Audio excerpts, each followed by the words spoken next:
Welcome to a Friday edition of Pot Up with Matthews in the Morning from the Crime Prevention Security System Studios. Large enough to serve you, small enough to care. We got a great show today lined up.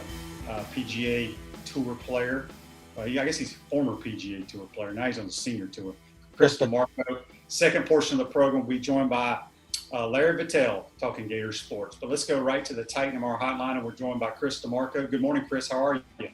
Doing great. Good to be here. Thanks for having me. Absolutely. Well, Chris, I like to take, when I got all the athletes on my show, I like to go back to their younger days. You grew up in New York and moved down to the Orlando area as a youngster. Did you play other sports other than golf growing up? I did. I had aspirations of being number 9 for the Gators and throwing footballs around the field. There's no doubt about it. But growing up in New York, 2 older brothers, football was my other sport. And thankfully, when I was a freshman in high school, I was only like 5'5". And, those defensive linemen, even at 9th grade, were 6'2", 285 pounds. So my career choice was getting wrecked in high school or start playing golf year round. I played golf half the time up until that point. So I just basically just turned the football pads in for a year-long golf, and it just kind of paid off. I just kind of got better as time went on. Good my freshman year, then better my sophomore year, better my junior year. Obviously good enough to go to the University of Florida, and then got better all those 4 years too. So, but football was a passion for sure. Yeah, let's talk about, you went to Lake Brantley High School. As a golfer, a lot of people may not know, I don't think you get full scholarships to play college golf. Were there other schools that you almost went to play golf for other than the Gators? There was a couple other schools interested. Like I said, I had 2 older brothers, one that's almost 8 years older than me, one that's 5 years older than me, and they were both at University of Florida. One started in 79 and one started in 81. So, so when I was 11 years old is when I became a Gator. And, Lynn Blevins was the coach there. Wasn't my favorite guy in the world, but he gave me the opportunity to get on the golf team and go to the University of Florida. And that was a dream of mine. And, I really never looked anywhere else. There were a couple other places, the Army, which I didn't think would suit me well. I mean, I think it's one of the greatest institutions there is out there. I just didn't think I would conform to that. So, Florida was the place to be. And it was an easy fit, and it's kind of seamless. And that's some place I've always wanted to go, and couldn't be prouder to have the University of Florida Gators as my alma mater for sure. So you play for 2 coaches, as you mentioned. Also, Buddy Alexander comes in. Talk a little bit about, you were SEC Player of the Year. Just talk a little bit about your golf career and some of those guys that were on the team with you. Yeah, I mean, when I started my freshman year, there was 16 guys on the golf team. And, I was a freshman coming in. They only play 5 guys in college. So the chance of me playing that year were slim, and then guys didn't get along with the coach, and guys were transferring. Next thing I knew, with 6 or 7 tournaments to go in the year, I was kind of slotted in. So I really didn't get to play much my freshman year. I got to play in the SEC championship, and I got to play in nationals. We qualified for nationals. Played good at nationals. I think I missed making an honorable All-American by a shot. So I went on to my sophomore year, and then again wasn't really getting along with the coach. A few of us went in and talked. At the time, was Bill Arnsbarger was the athletic director. We went and talked to him and basically said, I think we might be leaving. And he ended up firing the coach and bringing Buddy in, who was the greatest thing that could have happened for me. I was a pretty raw, talented kind of player, never really had any tutelage, kind of did it my own way my whole life.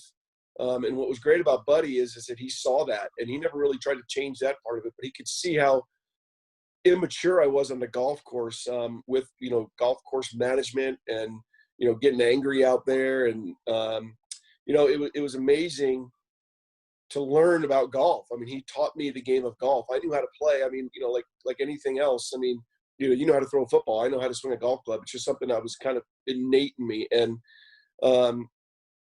he taught me, basically course management and how to strategize a golf course and go out there and play your best, and, what you need to do for your body to get into shape, and, what you need to not put in your body before rounds of golf, like no drinking, no caffeine, things like that before you go out and play. And, I learned a lot. And in those 2.5 years that he was the head coach for me, I can say he changed my game dramatically. I mean, I went to college hoping to play college golf, and, who knew what I was going to do. And then by my senior year, I played great in the spring. I won 5 tournaments in the spring out of 8, and basically thought I could beat everybody. Not everybody, but I felt like I could at least compete on the PGA Tour, and that's when I really felt it. My senior year is when I really felt it. Dudley Hart, who obviously another Gator great golfer, a 4-team All-American there.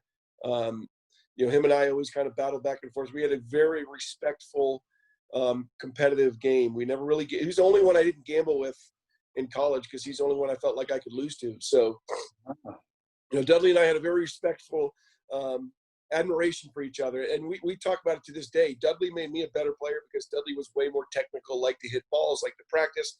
And I just wanted to go out and play. And we get, we'll have a few drinks in the box and we start getting reminiscent and we start telling each other how much we love each other, how much he changed my game and I changed his game. We kind of melded in the middle. He's still a way more practicer and tinkery kind of guy. I'm still a feel, go out and play guy, but I definitely learned how to practice through Dudley Hart. And obviously some of the relationships being on a college team was the greatest ever, but Buddy was a huge influence on my game. So in 2002, you were inducted into the University of Florida Hall of Fame. Same year I went in, but unfortunately you weren't there because it's in the spring when they do that. Just talk about what it meant to you to go into the Hall of Fame. Yeah, obviously being recognized for that is something special. As you know, I mean, it is so cool. I was so upset I had to miss it. I think it was the week before Augusta for me. And that is always I was always a guy that played the tournament before the major. And 2001, I almost won Augusta. I was in the last group. So 2002, I felt like my preparation for it was to go in and obviously play Atlanta the week before, right there, same greens, just get myself, course condition wise. And it was a hard decision. I mean, I sat down with my wife and we talked about it, did the pros and cons. And thankfully, the University of Florida let me put in a video acceptance, which was fantastic. I do miss that. Now that we live in Denver, the one thing I miss the most about Florida is going to those spring football games, and then the fall games too. I mean, for 12 or 13 years, I was a Bull Gator, and I didn't miss too many home games, and it was probably the funnest ever in the fall. I always tried to get all my money made by September so I could go to all the Florida football games in the fall on Saturdays. It became a weekly thing for almost 13 or 14 years for me to, on that Saturday, to Friday night go fill the cooler up, Saturday morning get on the road, and then just chill and have a great time. And nothing's better than being at the University of Florida before a football, during, and after a football game. Yeah, I agree. So Chris, let's talk about it. You go pro. You played on, I don't even know what the tour was called back then. Now it's the Korn Ferry. You got your tour card. Just talk a little bit about how difficult it is for PGA Tour players to make it and stay on tour. Yeah, it's a grind. I mean, Dudley Hart and myself were the only 2 guys from our class that made it to the finals of tour school. So if you made it to the finals of tour school, you either could get your tour card, which is what Dudley did, or if you didn't, then you got your Ben Hogan tour card, which is what it was called back then, early in the night. And so I played that tour for a year, and then I got married in the fall. And then my wife and I lost my card, didn't make it through the second stage of tour school. So I had no card. So we went to South Africa for 9 weeks, 16 days after we got married, played that tour, played good over there, and then went up to Canada. I won the Order of Merit in Canada, and then I played good good enough at tour school to get back to Nike Tour in 93. Played great, finished top 10, got my tour card, lost my tour card in 95. Didn't really have anything then. That's when I switched to the claw putting. And that's kind of what changed my whole career with that. And then got my at that time it was the web.com tour. I got my tour card there, and then was able to get through there, finished third in the money list, and got my tour card, and kind of never looked back. From 98 to now, obviously playing PGA Tour Champions, I've always kind of kept my card. So it's a long road. It really is. It's, there's only 125 spots exempt every year on the PGA Tour, and there's anywhere from 4 to 5 to 10,000 people trying to qualify every year to take a card from you. So you got to have your wits about you. You got to realize it's big business out there. You can't kind of be lackadaisical and let your guard down, because there's always somebody coming up trying to take your spot. And I was able to have a great woman in my corner that was able to give me what you need to play this game, which is to be selfish. You have to be. And She traveled a lot with the kids, and a lot of Monday, Tuesday, Wednesdays with little people, and and then obviously the tournament would start. For me, it was golf is normal, but for her it was a sacrifice. She gave up probably her career for me to do it. So I think behind every great tour player, you're going to find a pretty great rock, a woman, and I was very lucky to find that early on. Good stuff. In 2002 to 2006, probably you played your best golf of your career. You finished second in the British Open, second in the Masters, second in the PGA. Let's talk about that Masters in 05. I can't imagine playing and going to a playoff with Tiger Woods, the pressure, how fun it must be. But it's got to be one of those deals, and I'm not trying to rehash things, but it's got to be something that's always in the back of your mind. Man, if this would have happened, I could have had the green jacket. It's just like, when you throw an interception to lose the game, it haunts you the rest of your life. Just talk briefly about what it was being so close to win a green jacket. Obviously playing Augusta is the greatest thrill, the greatest honor. You look at the people that have played and won there, Jack Nicklaus, Gary Player, Arnold Palmer, and you just look at the greats of the game, Tiger Woods. And, to be on that platform and be in that arena, in a major, probably the greatest major that, the most worldwide known one. It's the only major that we ever played, which is at the same venue. So we knew where we were going every year.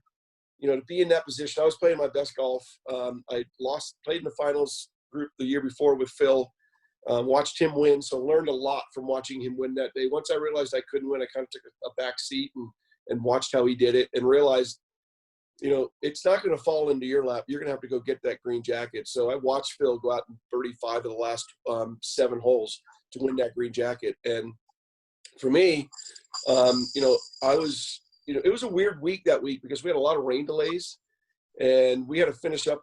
We only got to play 9 holes on Saturday and we had to come back Sunday morning and play. And Sunday morning was early and obviously no excuses, but they didn't cut the fairways. I went out and shot 41 that side out of nowhere and didn't hit a bad shot. I was able to reflect and go back and think about it and go, wow, that was weird. I didn't hit a bad shot. There isn't a shot that I would rather hit over again. And then I just kind of contained myself and was able to, go out and felt I was playing good enough to chase Tiger down. So I basically, was able to, play a great round of golf. That last round, obviously the iconic chip shot that he hit on 16 was right there watching it go in.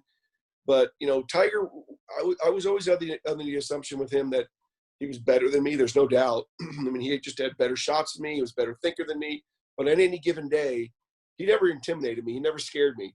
And I always felt like if you're playing with Tiger Woods in the last group of any tournament, you're doing something right that week. So you got to have a lot of your game. And people, the question I get all the time, are you nervous? I was never nervous in that last round. Maybe the first putt, I made about a 4-footer down the hill. And that kind of just, once I knew I could do that in that arena under that pressure, put a good stroke on it, really there was nothing that was holding me back. And I was able to just kind of go out and play free golf, which I can tell you right now that in my career, I can probably only count maybe 5 times where I didn't feel anything in that moment, in that big moment where butterflies should be there and nerves should be there. There's only been about 5 times where it looks like Tiger, I would say 99% of the time that he plays is like that. I'm there maybe 1% of the time. He's there like 99% of the time. That's the difference between Tiger Woods and most of the guys in the tour. So you played in some President Cup teams, Ryder Cup teams. What was the pressure like playing in that for your country? Growing up a team sports guy, and then being in an individual sport for so long, anytime you can get on a team, the camaraderie, you know how it is in the locker room, in the team room, whatever that is, there's just so much camaraderie. And it's as being an Italian, emotional, passionate guy, it was one of the greatest experiences I could ever have. But the pressures, I'll never forget. I'll tell you a quick story. So the first Ryder Cup that I ever played in was with Jay Hawk. It was at Oakland Hills in Detroit. And I'm playing with Jay Haas, and we know we're playing in the afternoon. We're playing alternate shots, so we practiced the whole week. He's going to hit off the the even holes. I'm going to hit off the odd holes, which means number 1. And I really didn't think that far ahead. And we were warming up on the range, and we're walking to the tee. And I literally looked at Jay, and I said, I don't think there's any way I can hit this tee ball right now. So we switched everything up. And he hit the tee ball. And then again, I didn't think that far ahead either. And then I hit it on the green, and I left about a 30-footer, and he knocked it about 4.5 feet by. Now I'm going, oh, geez, I got to make a 4.5-footer, which I made. And we went on and won that match 3-2. And I'll tell you what, just being on those teams, that atmosphere, what you got to remember, there's only 4 groups on the golf course at any given time, and you've got 40, 50, 60,000 people out there. It is crazy. It is nerve-wracking, but in a great nerve-wracking way. I mean, I could only imagine what it's like, you know what I kind of assimilated to a little bit was when I got to do Mr. Two Bits. I was going to bring that up, yeah. And I don't get to, that is the greatest feeling in the world. I mean, I know they recognized me one time, like after the first quarter of an LSU game, and they went on, and I went on the field, and I mean, the hairs on the back of my neck are standing up. I can't imagine you did that for how many Sundays and Saturdays throughout your career. I mean, the feeling, I got goosebumps right now. And that's what it's like Mr. Two Bits. I mean, just the adrenaline rush and the excitement, and then having everybody cheer for you. I mean, it's ridiculous. It's such a great, great feeling. Talk about the tournament you won. I think it was the Phoenix Open back in those days, but the crazy, and it's crazier now with the way they have hole 16, but didn't somebody holler something while you were standing over your putt? They did. If anybody who knows the movie Caddyshack, when Danny Noonan was trying to win the caddy tournament, and the guy's brother was yelling Noonan, trying to make him miss it. Somebody yelled out Noonan while I was over my putt, and I look back and I go, wow, I kind of took another practice swing, and then I knocked it in, because if I step back there, I mean, it was so quiet. Just one person yelled out. If I step back now, everybody's on me. Right. So I just kind of regathered myself and just made it. And also, in all honesty, it kind of gave me an out, to tell you the truth. If I missed it now, I can always, somebody yelled in my backswing. I mean, it was terrible. So, but I was able to make that in and go on to win the golf tournament. But yeah, I mean, I think I told them to get that a-hole out of here. I think that's exactly what I said, without the blank between the A and the hole. Good stuff. Talk a little bit about, you have a charity tournament at Heathrow Country Club every year, what that means to you. It's unbelievable. And I know you're a big supporter of it. You come every year that you can make it. I know that you're a busy man, and we appreciate all these celebrities that come. We get unbelievable celebrities. We get a bunch of former Gators. We even get some FSU guys, which, it's okay. They're playing golf, so we don't worry about them that much. It means a lot. This would have been the 20th year. We're over $8 million raised. It's for cancer research. We have a fund for pancreatic cancer in my dad's name at the University of Florida that we pledged $720,000 for, $180,000 for 4 years. So it's something that is near and dear to me. It's something that I absolutely am so proud of. It's such a committee-based tournament. It's an old school feel. There's no bright lights and, sparkling balls. I mean, everything is just, it's like a family run little deal that we get out there, but we get the job done, and everybody loves coming. I mean, the support we've had over the years, the same people coming back, has been amazing. Like I said, over $8 million raised for cancer research is pretty cool. And my brothers are now part of it. And, as the years have gone on, it was originally the Chris Dimarco, then my mom passed, and now it was the Norma Dimarco Tee Up for Life. Then my dad passed, now it's the Norma and Rich Dimarco Tee Up for Life. And, even on our board and our committee, we've had 6 to 8 people that have been afflicted by that disease. And, to be able to know that we're making some kind of difference is pretty cool. And it's something that we, we're going to miss this year, but we're looking to do it back in the spring and get on with the 20th one. Something as long as I'm still alive, I'm going to keep it running, because it is a great cause and it's a great deal. Talk about your son. He went to Kentucky to play golf. Then went to South Florida. Has he graduated and moved on? Has he turned pro? He has. So he graduated 2 years ago. He's 24 years old. It's funny. I talked to him this morning. He's actually playing in a 2-day mini tour event at the Disney Palm Course. And I talked to him 2 days ago, and in the practice round, he shot 63. And I said, you're supposed to save that for the real round. You're supposed to do that in the practice round. But he went out yesterday, shot 68. And he's playing. He actually just teed off a couple minutes ago for the second round. Thankfully, they have live scoring so I can track him. But, it is so cool. It's so much harder watching. Now I know what my wife went through all those years and my family went through all those years. As a player, as you know, when everything's on the line, you want the ball. You don't want to watch somebody with the ball. You want the ball. And, you want so much for your children. You want them to succeed so much. And, you know what, when I go out there and watch him, I try to stay as completely emotionless as I can, unless he does something positive. If he does something positive, I'm cheering him on, I'm clapping. If he does something negative, I don't want him to see any disappointment in me at all, because he can't disappoint me. Just the fact that he's out there playing golf makes me so proud as a father. It's unbelievable. And, you know, he played PGA Tour Latin last year. He played Mackenzie the year before. So it is a lot harder to make it on the PGA Tour now than it was when I came up. One, there's a lot more players, and two, there's a lot more good players. And all these, and not even good players, great players. And, you know, they're all, what you're seeing now is you're seeing kind of a direct reflection of Tiger Woods. He gave all these kids the recipe of how to do it. Start working out early, make sure you're eating right, train in the training room with a trainer, you know, get a golf coach, do all this. So all these kids are so groomed by the time they're 19, 20, 21 years old. It's hard. You need a break. You need something good to happen. You need a good tournament here or there. And usually that's all it takes sometimes. It's just one of those great breaks. And, you know, he's had some good tournaments. He's had some good things happening. He was just starting to play some great golf before this whole COVID thing, you know, and I want to wish everybody safety out there. Hope everybody's safe with everything they're doing. And, but, you know, it's a hard road. There's no doubt about it. I look back at the road I made, and, you know, the days, people forget the days where my wife and I were in a van for 30 weeks a year, driving from spot to spot across the country, all the way across Canada, doing everything. Would I have traded for anything in the world? Absolutely not. It was the greatest experience I probably could have ever experienced. And then to be able to get to that high level where you get you get to kind of get the rewards of your fruits of labor is pretty cool. So talk a little bit, we got a few more minutes with you, and we appreciate your time. How do you enjoy, the PGA Tour started this weekend. I think they're out in Fort Worth at the Colonial or what have you. When is the senior tour kicking back up?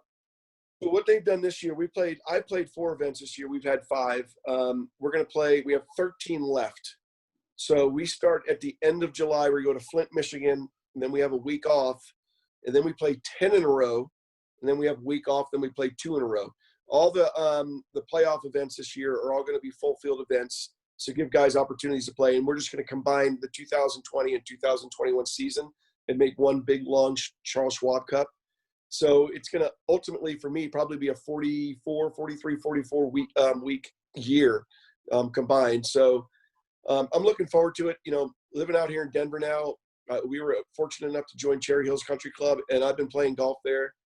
I've probably played 35 rounds of golf there in the last 40 days, and it is a championship golf course. The rough is up, the greens are fast, the fairways are good, the course is long. So I'm ready. I mean, once our tournaments start, I mean, I'm going to be competitive, ready to go, and I'm looking forward to it. The week before we start is the Colorado Open, and actually my son and I are both going to play in that as kind of a little tune-up for me, and hopefully he can go out there and win. It's a nice little purse for first place. So, Chris, this is going to be silly because all y'all are very competitive. But on the senior tour, if I'm still correct, you only play 3 rounds, no cut, right? So yes. Do you feel as much pressure when you play in these events because you know you're going to get a check regardless of how you play? Yeah, you know, and I did that my first year. So in 18, I only got to play in like 6 tournaments. And the bottom line is, if you don't finish better than, you know, there's 78 guys in the field. So if you don't finish better than 60th, your caddy is probably going to make more money than you did that week. So even though you're making a check, if you finish, you know, 70th, you're making $1,300. So it's not even covering expenses. Right. But, you know, there are a few tournaments that are 4 days. The second tournament we play this year, which is the Senior Players Championship in Akron at Firestone, is a 4-day no-cut tournament. So that's always a good one. But for the most part, our tournaments, you know, the PGA Tour is kind of like a marathon. You know, you get up to a pretty good start the first day, or if you get up to a good start, you keep the pedal down and keep going. Our tour, you don't have time. You don't have time for nerves, and you don't have time for 8 or 9 pars in a row at any given time, because, you know, you go out there and you're 1 under through 9, you look up on the board, you're 6, 7 shots back to 3 or 4 guys. So I'll tell you what, the slogan on the PGA Tour is "These guys are good." The slogan on Champions Tour should say "These old guys are still good," because I'm telling you, they can golf their balls, and, you know, it's a lot of camaraderie out there. It's the greatest. I think it's the greatest tour I've ever played on, just because it's all my buddies that I played with, and the range, you walk down the range and you know every single person. You've had a story with every single person. Yeah. So what the PGA Tour, to me, what they have done for us as we get into our 50s and reach that barrier, to have that bonus at the end is unbelievable. It really is. It's such a great way to kind of reflect on how you did on the PGA Tour and then be able to carry that to the Champions Tour. It's a great thing.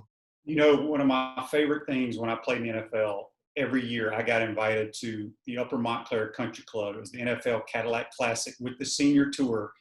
And we played for charity for 4 days with a different senior guy every day. And I've never had so much fun in my life, and they got rid of that tournament for some reason. But last thing before we let you go, I know you're big buddies with Coach Spurrier. When I have former players on here, they always tell a good Coach Spurrier story, and I'm sure you have a good one to tell us. I do. Coach, Coach is one of the greatest guys ever. You look at all these coaches now, and then you look back in the day and the bad rap he used to get for throwing his visor, and it's such garbage now. I mean, look at Will Muschamp on the sidelines, like his head's going to blow up, and Spurrier can't throw his freaking visor on the ground. It's crazy. So my funny Coach Spurrier story. So we're playing. He's playing Appalachian State, and he's a coach at South Carolina at this time. And my nephew Patrick played for him, and it was Patrick's senior year. And we're on the sidelines. I'm on the sideline with my son, and I hear Coach go to Jamie Sperone. You know Jamie over the years, right? And Jamie's one of the great guys too. And he goes, "Hey, Jamie, does Dimarco, my nephew Dimarco, does Dimarco have a touchdown this year?" And he goes, "No, Coach, not yet." And it's a senior game, last home game. So he calls it an audible, and my nephew, catches a touchdown pass, comes over, gives my son his gloves that he scored the touchdown with. I mean, my whole body's a goosebump right now. But the funny story about that is that, we're walking off the field, and Coach says, "Come up to my office." So I go up to his office. My brother and I, my middle brother, not Patrick's dad, my other brother was there with us. And my son wanted to go over see Patrick after the game, so my son went with my brother. So me and my brother go up to his office. And you know how Coach is with golf. He loves golf, right? And he's like, "Dimarco, I think my putting stroke's getting better. I like this putter." He showed me his putter, and I look over there, and there's the Heisman Trophy. And I show my brother. I'm like, "Look, there's the Heisman." And I'm like, "Coach, that's a nice trophy." He goes, "Oh, yeah, man, I made a hole in one there 2 weeks ago. This is the trophy they gave me." He's talking about the hole in one he made. I'm like, "Coach, we've all had hole in ones. There's only 64 Heismans in the world." It was one of the funniest. It was That's good stuff. Well, man, hey, we appreciate taking the time. Y'all be safe out there in Denver. Good luck this year on tour. And I know you'll be pulling for the Gators no matter where you are, Chris. Got my hat on right here, Shane. You know that. Always a Gator. Absolutely. Well, appreciate it, Chris. Take care, buddy. Thanks, Shane. Anytime. Give me a call. That's Chris Dimarco joining us on the Titan MR Hotline. We're going to take a time out here. When we come back, we'll be joined by Larry Vettel. You're watching and listening to Pot Up with Matthews in the Morning from the Crime Prevention Security System Studios. We'll be right back. Time out! Time out! Hey! Time out! Time out! Time out! There we go. Good. We want to take this moment to thank all our sponsors who keep the show going and pay the bills. Let's give them something to chill for now. Our gridiron sponsors are Crime Prevention Security Systems, large enough to serve you, small enough to care. Titan MRI, Gainesville's only locally owned and operated MRI facility.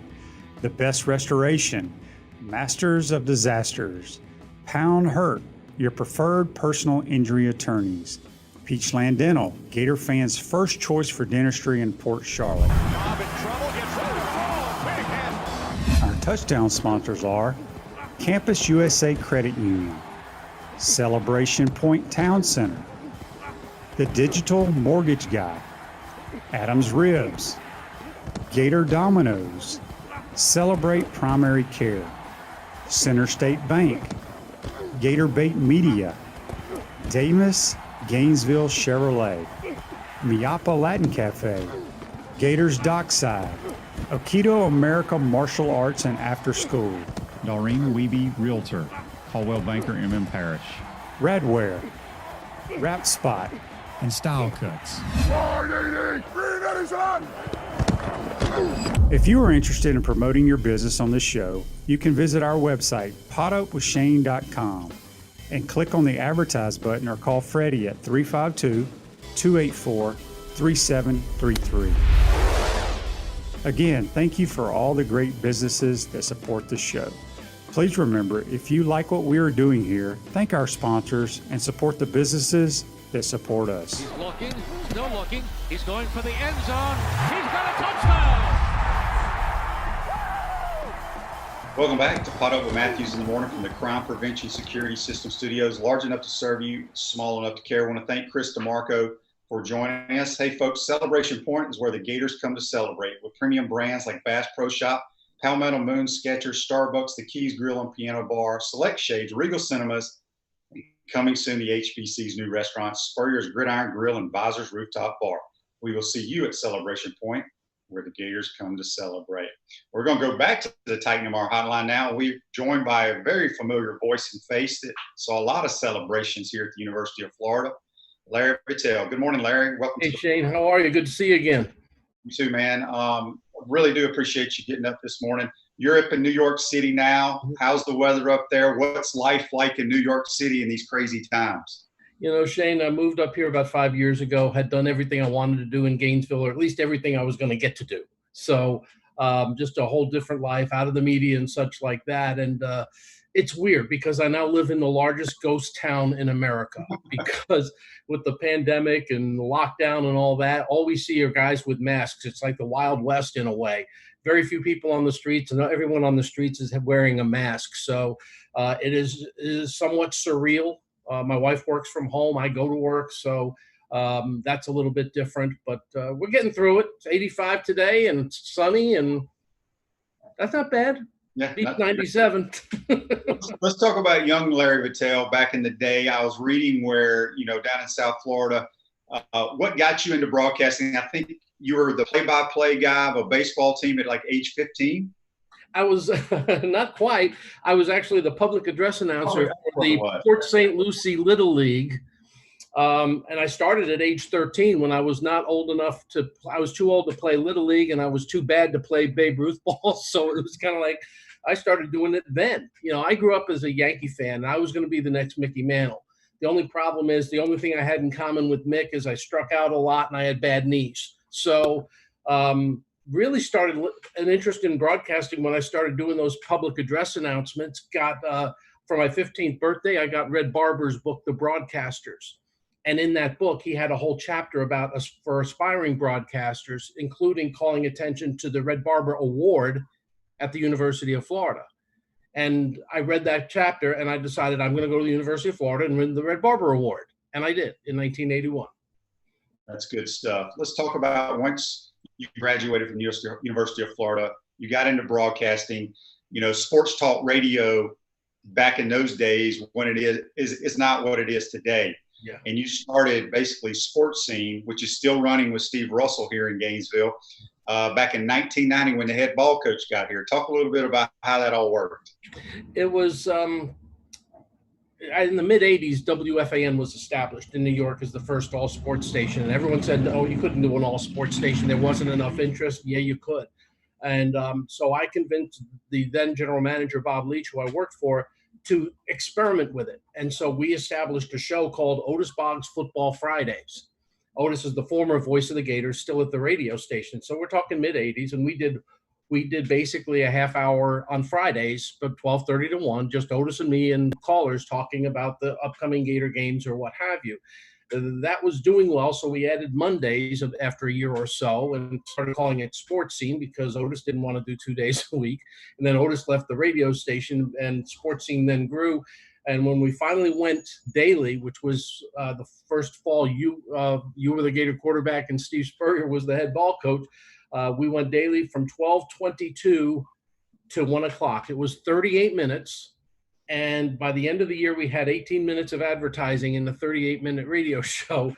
And then it grew to be where we went to 90 minutes and eventually 2 full hours over time. And did that basically did the daily show for RUF for a decade and then switched to MOP GGG because I wanted to go to the afternoon drive slot and then to a morning slot. The only thing I haven't done is late nights, and I'm not going to do that.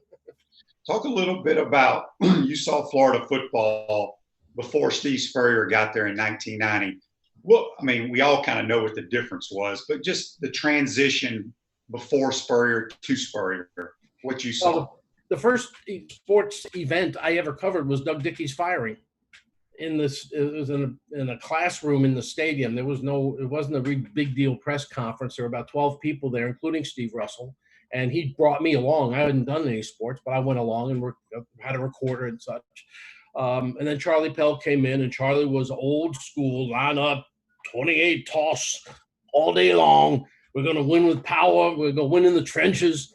And he built it there. And then in 84 came the NCAA investigation and all that, and Florida really slid back and needed something new. And I remember Steve Spurrier's press conference when he was hired, and the things that stood out. No more bitching and moaning about Georgia Auburn back-to-back. No more AstroTurf. No more complaining about playing Georgia in the Gator Bowl 70 miles away.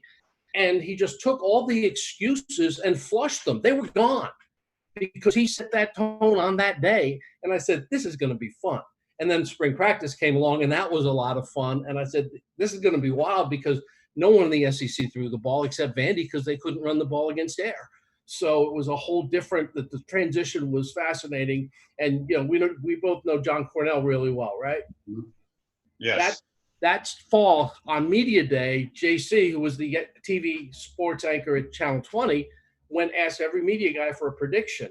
And I was the only one who picked Florida to win the SEC in 1990. Now, some writer from Chattanooga gets all the credit from the head ball coach, but John Cornell is my witness that I picked Florida, and I actually picked the record as well, 9-2, one conference loss, one non-conference loss, and a championship. And you guys are SEC champs in 1990, and you always will be SEC champs in 1990. Absolutely. So I got to ask you this, Larry, because, I do a little bit of I do the Monday after games with Steve Russell to analyze what happened. We do a pregame show together. And, you've got these people nowadays calling these armchair quarterbacks, calling, complaining, even if you win a game. Mm-hmm. I got to ask you, back in 1990 when I was playing, how many people were calling the Larry Vettel on Sports Scene and complaining that I shouldn't be playing? I don't recall it happening much. You put 50 on the board in your first start, dude. You want to shut up the critics? Put 50 on the board opening day, and everything will be okay. Now, there was a little bit of you're not real mobile, and that Alabama game was kind of an eyesore, but a game of survival that said something about the depth of what Steve was putting together, not just the flash. But no, you didn't get a lot of the complaint. You got to understand the quarterback play in 1989 was like Bart Simpson. So the bar was set really low. You vaulted over it and set all kinds of new standards for the Gators. So you're probably the least criticized quarterback other than Tim Tebow in school history. So we got a Facebook Live question here for you, Larry, brought to you by Pound Hurt, your preferred business interruption attorneys. It's from Jeff. He wants you to discuss the 84 team, your thoughts on where they rank in Florida football history. One of the very best, without question. The 84 team was fascinating because they lived through the firing of their coach 3 games into the season. They were 1-1-1 when Charlie Pell was removed as head coach and Galen Hall became the head coach. It was a team of characters and character. It had a lot of both. It had a freshman quarterback from Mayo, which is about the size of your thumb, but an offensive line. The play that really stood out when I think of 84, I think about the LSU tie. And that on 4th and 5, they threw a toss sweep behind Lomas Brown. I say, now that tells me this offensive line, I didn't really understand offensive line play very well. I spent a lot of time after that game talking to Coach Maggio. But that team lost opening day after taking the lead on the defending national champ Miami in the last minute and a half, then tied LSU, and then they ran the table. And the back-to-back Georgia-Auburn performances where they outscored Auburn and Georgia by a combined, I think it was 51-3, if I remember correctly. That was a great team, and it was the best team in the country. There's no question it was the best team in the country. And to sit here and acknowledge that somehow, some way, Brigham Young was a national champ that year, impossible. No one in the country was beating Florida after that first month of the season. No one. We got a text here for you, Larry, on the Titan MR text line. If you want to send a text, it's 352-353-7465. It comes from Daryl. He wants to know, back in the day when Larry did dial a score, did you ask him what was the craziest call that he can ever remember? Oh my, there are way too many crazy calls. So I'll give you a couple examples, but I couldn't put one ahead of all the others. We, for a period of time, dial a score is what we call the post-game call-in show. And it went 3 hours. And we were loaded with calls the entire time because there was no ESPN. All right. So if you wanted to score, you had to get the morning paper or you had to call the schools. And we would call, and people would ask about these little bitty schools. Like there was a girl who called herself the Curry Colonel. And Curry College, this little school in Massachusetts, got a call from us. And we had to call their police department because there was no phone in the press box at the football field. So they had to call the police department to get the score for the Curry Colonels, for an example. And then one year we had back-to-back years where the sock man and the booty man would comment on the game, and the Gators won or lost based on their socks or whatever. And so those guys called every week. Then they started having cooking competitions, which was really good. And we'd come in to do dial a score, and there would be the booty man was always doing ribs and chicken and such like that, and the sock man was always bringing desserts. So we really were the most well-fed call-in show in the history of radio during dial a score in those years. That's awesome. We're speaking with Larry Vettel here on the Titan MR Hotline. Larry, I remember you in my days here because, not all our games were on national TV like they are now with the SEC Network, ESPN. We may have one game on ABC or what have you, but all our games were on, Sunshine Network or Sports Channel. Yeah. Mm-hmm. And I remember you were the play-by-play guy, but was it Nat Moore, your sidekick? When we started doing it, David Steele, who had been the voice of the Gators, became play-by-play guy. Originally, it was Pete Van Wieren who did Braves games. Mm-hmm. Then TBS Turner said he couldn't do it anymore. It's a rival network. So David Steele, who was the voice of the Orlando Magic on radio, became the TV play-by-play guy for the first half of the year. I was the sideline guy. And then basically around mid-season, when his basketball duties kicked in, I went up to the booth and did the games originally with Jim Yarbrough, who was a former Gator football player, lived in Orlando. And Jim did them with me for a while, and then Nat Moore did them, and enjoyed working with both of them. Nat and I remained pretty close for a period of time. But that was an interesting situation because of the ability to have that. People would have breakfast with the Gators. Originally, the replay was at 11 o'clock at night, and then they switched it to mornings, and it became must-see TV because, again, like you said, maybe 3 games were televised that year, but there were 11. You were at the game. You didn't get all those replay screens. We didn't have all that. So people the next morning, big audience to watch the replay from the Gator perspective. Yeah. So, Larry, you covered pretty much, I think, every sport here at the University of Florida in some capacity. What was your favorite to cover? I'm going to give you a little bit of a cop-out like Mick does. Mick will give you the same answer, sort of whatever's in season. Yeah. Because as cool as a big there's nothing better than a big, important football game, okay? There's just nothing better. I got to call 7 SEC championship games and worked another on the sidelines. And I called the first 2, which you remember well. That was really cool to do that. So there's nothing that tops that. The atmosphere walking into the Final Four in 1994 and seeing Florida's banner with Duke and Arizona and Arkansas, and Florida that was really cool. Being the guy who did the first game from the College World Series in 1988, that was incredibly cool. But if I only get to do one, if I had to say I get to do one game again the rest of my life, I want it to be a Gator game in the Rose Bowl. That would be the ultimate last opportunity to call a Gator game in the Rose Bowl would be the coolest thing humanly possible.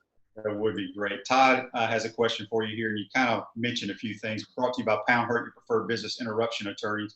He wants to know what's Larry's greatest moment in Gator history. My greatest moment for me personally? I guess maybe the one thing that you think is maybe you covered. I'm not really sure what he's asking, but if I was going to pick the best telecast I ever did with the drama and everything that went with it would be the 97 FSU game. And the fact that I came back from a commercial break and the Gators, Janikowski kicked the ball to Newberry. And so they started at the 20, and I said, the Gators are 80 yards from glory.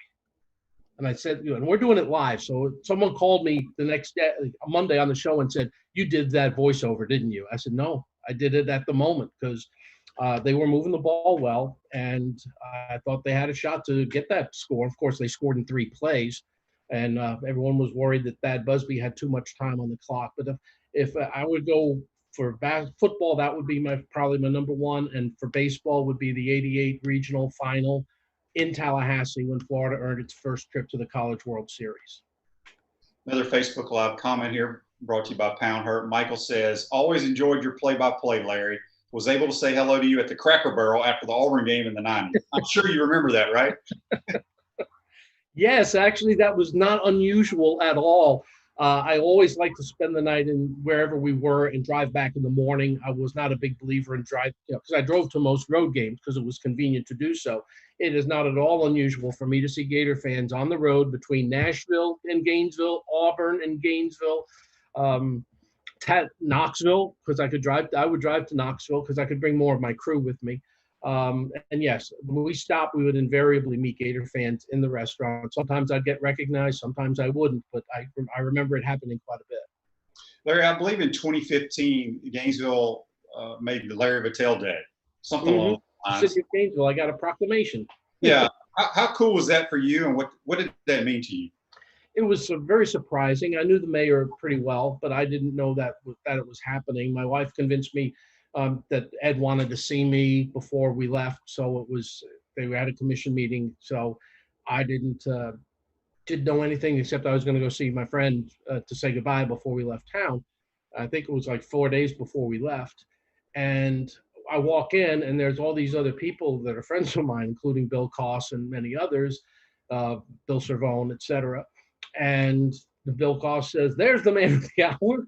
And that's when I first had an inkling that something different was going on. But because I was in the sports realm, I never expected anything like that. And for the mayor to feel like my impact on the community was significant enough for that, I'll never forget it. It's one of my coolest prized possessions, and to be able to say I had a day, it was part of a day. Several other people were recognized that day. But that was really very, very meaningful to me. So talk a little bit about some of the students that you worked with that have gone on and people may recognize who they are and they've done a great job in the broadcasting business. I'm really proud of all my alums, the guys that worked for me, the guys and gals that have worked with me. Most recently, I'll start about current and kind of work my way back a little bit. Laura Rutledge was a student at RUF, and I didn't think she was getting challenged enough. And so I invited her to sit in on my show one day a week, as I did with several other students over the years. And we called it an L of a show, Larry and Laura. And so she's done okay since getting out from under my incompetent tutelage. Mike Morgan, who does a lot of stuff for the SEC network, is one of my guys. Then you have talk show hosts like Heath Klein, who's up in Columbia, South Carolina. Chuck Cooperstein, the voice of the Dallas Mavericks. Chuck and I are more contemporaries. I joke with him when I see him. I said, "Yeah, I claim you as one of my guys." He was at RUF before I was, but he went away for the summer. I started building the sports department from what was Rip and Read to full reporting, and I held his place. And we actually, the first Gator baseball game I did with Chuck Cooperstein down in Miami back in the day. So. Those are just some of them. Steve Cotton, the voice of the Thundering Herd at Marshall University, is like a 13-time state broadcaster of the year winner. Now I know there are only 2 sportscasters in all of West Virginia, so the competition is kind of limited. But the list, I'm leaving people out. Craig Mish, who's doing stuff down in South Florida, is another guy that I think about. And some that got out of sports, like Kevin Cohen is a political talk show host in Columbia, South Carolina, and guys who went into public information officer job with Dave Bristow down at the Bradenton Sheriff's Department and such like that. So a lot of people that did well and made the old man proud over the years. Good stuff. Talk a little bit about, obviously there's a couple of years there in the 80s that Florida football was outstanding, but you were here for the urban era as well. Kind of talk about the comparison between the Spurrier era and the urban era, what the differences or similarities were? Well, there are an awful lot of similarities in that they were terrific teams that scored a whole lot of points and dared you. I always love it when somebody says you got to play great defense because you can't outscore people. Isn't that the only way you win? Yeah. By outscoring people? That's the only way you can do it, right? And there are 2 ways to do it. You can keep them from scoring, or you can put a ton on the board and say, hey, you're going to have to score 50 to win. They both played a entertaining brand of football. I think I ranked Steve over Urban simply because Steve proved it could be done at Florida. And I don't know if you have an Urban if you don't have Steve. And Steve unburdened future coaches from all that Florida, Georgia, Auburn stuff that I talked about earlier. But nobody ever, Steve was so confident. And the head ball coach always knew he's going to put points on the board and found fascinating ways to do it. I tell you, I want to tell you one game that told me that Steve Spurrier is a great coach, and it was a loss. And it was the 92 SEC championship game.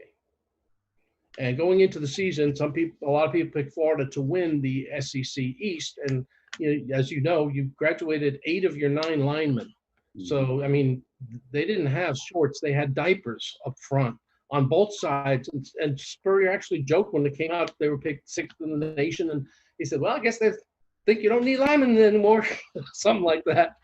And so 92, you guys go to play Alabama with Curry and Copeland, as good a pair of defensive ends as anyone's ever had. And all of a sudden, the shovel pass, which I'd never seen before or since, becomes the staple of the offense. The timing of it was magnificent between you and Eret. And to battle that team, a vastly superior opponent, to the wire and really negate 2 of the best players in all of college football, even though it was a 4-loss season, it told me this is going to be great. This is going to be great because everyone's coming back except the quarterback. But they're going to be really, really good for a really long time. And they were for sure. Well, Larry, you were very good here in Gainesville doing radio. We really appreciate you taking the time to join us today. Stay safe up in New York, and we'll have you back on another time. Anytime. I'd be glad to do it Friday. I don't work Fridays, so Friday mornings are good for me. Awesome. All right, Larry. Take care, buddy. We'll see you guys. We're going to take our second time out of the program. When we come back, we're going to wrap this show up. You're watching and listening to Pot Up with Matthews in the Morning from the Crime Prevention Security System Studios. We'll be right back. Time out! Time out! Hey! Time out! Time out! Time out! There we go. Good. We want to take this moment to thank all our sponsors who keep the show going and pay the bills. Let's give them something to cheer for now. Our gridiron sponsors are Crime Prevention Security Systems, large enough to serve you, small enough to care. Titan MRI, Gainesville's only locally owned and operated MRI facility. The Best Restoration, Masters of Disasters. Pound Hurt, your preferred personal injury attorneys. Peachland Dental, Gator fans' first choice for dentistry in Port Charlotte. Our touchdown sponsors are Campus USA Credit Union, Celebration Point Town Center, The Digital Mortgage Guy, Adams Ribs, Gator Dominoes, Celebrate Primary Care, Center State Bank, Gator Bait Media, Davis Gainesville Chevrolet, Miapa Latin Cafe, Gators Dockside, Aikido America Martial Arts and After School, Doreen Wiebe Realtor, Caldwell Banker MM Parish, Radware, Wrap Spot, and Style Cuts. If you are interested in promoting your business on this show, you can visit our website, potupwithshane.com, and click on the advertise button or call Freddie at 352-284-3733. Again, thank you for all the great businesses that support the show. Please remember, if you like what we are doing here, thank our sponsors and support the businesses that support us. He's looking, still looking. He's going for the end zone. He's got a touchdown! Welcome back to Pot Up with Matthews in the Morning from the Crime Prevention Security System Studios. This day in sports is brought to you by the Best Restoration. Do you have COVID-19 concerns? Do what everyone is doing and hire the Best Restoration to fully sanitize and sterilize your home or office. Visit their office this week for a free bottle of hand sanitizer when you mention the code Shane. Call them 352-234-8994. This day in sports, back in 1981, Larry Holmes TKO's Leon Spinks in 3 rounds for the WBC heavyweight boxing title of the world. We really want to thank Chris Dimarco for joining the program, and obviously Larry Vettel. It was great catching up with Larry. We got a great week lined up for you next week. We got Johnny Rutledge, We have obviously Buddy Martin. We got the head ball coach. We got Tony Barnhart, Eddie Shannon. So tune in next week. Make sure you go and follow us and like us on Facebook. You can check us out on YouTube, Spotify, Apple Podcasts, and Google Podcasts. That's going to be a wrap today, folks. Again, make sure you go follow us. We need you to follow us as much as you can. And I've got to read this, wrap it up. And folks, refresh your vehicle and your brand with a vehicle wrap spot from the Wrap Spot. June is your lucky month at Wrap Spot. Mention promo code Shane and receive 13% off your vehicle wrap. Visit them at wrapspot.com today. Have a great weekend, folks. We'll see you back here on Monday. Take care.